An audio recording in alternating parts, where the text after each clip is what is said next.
எல்லோருக்கும் வணக்கம். பேரன்பும் பெருங்கோபமும் என்ற ஒற்றை சிந்தனையோடு ஒத்த சிந்தனை உள்ளவர்கள் எல்லாம் ஒருங்கிணைந்த மேடையை அந்த மேடையை நான் பார்க்குறேன்.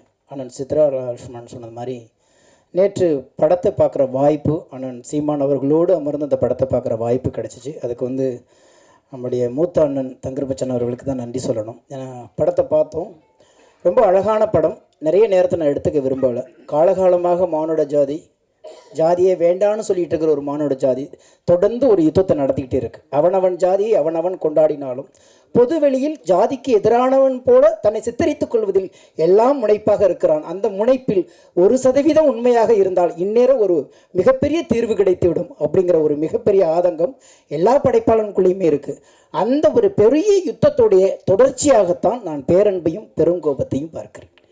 அடுத்தடுத்த கடத்துக்கு பலது ஆயுதங்கள் இல்லாமல் சிந்தனை என்கின்ற வலுவான ஆயுதத்தோடு இந்த யுத்தத்தை தொடர்ந்து படைப்பாளிகளும் படைப்புகளும் சிந்தனையாளர்களும் சமூக சிந்தனையாளர்களும் எடுத்துக்கொண்டு நகர்ந்து கொண்டே போகிறார்கள். அதனுடைய அடுத்த கட்ட ஒரு மிகப்பெரிய நகர்தலாக இந்த படம் இருக்கிறது.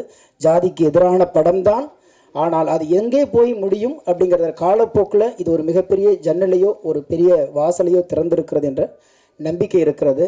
எந்த மேடையில் நான் ரொம்ப விரும்புகிறதுன்னா, தினந்தோறும் அண்ணனுடைய பேச்சை கேட்டுக்கிட்டே இருந்தாலும் இந்த மாதிரி மேடைகளில் தான் அண்ணனுடைய குரல் ரொம்ப அழுத்தமாக இருக்கணும் அப்படிங்கிறதுனால என்னுடைய நேரத்தையும் அண்ணன் சீமான் அவர்களுக்கு கொடுத்து நடித்த அத்தனை பேருக்கும் அற்புதமாக பண்ணியிருக்காங்க. அழகாக வேலை வாங்கியிருக்கீங்க.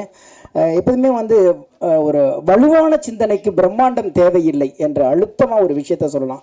அதுபோல் இந்த வலுவான படத்திற்கு பிரம்மாண்டம் தேவையில்லை என்றாலும் நம்மளுடைய பிரியங்கள் தேவைப்படுகிறது. உங்கள் பிரியத்தால் இந்த படம் வெற்றி பெறட்டும். நன்றி, வணக்கம், வாழ்த்துக்கள்.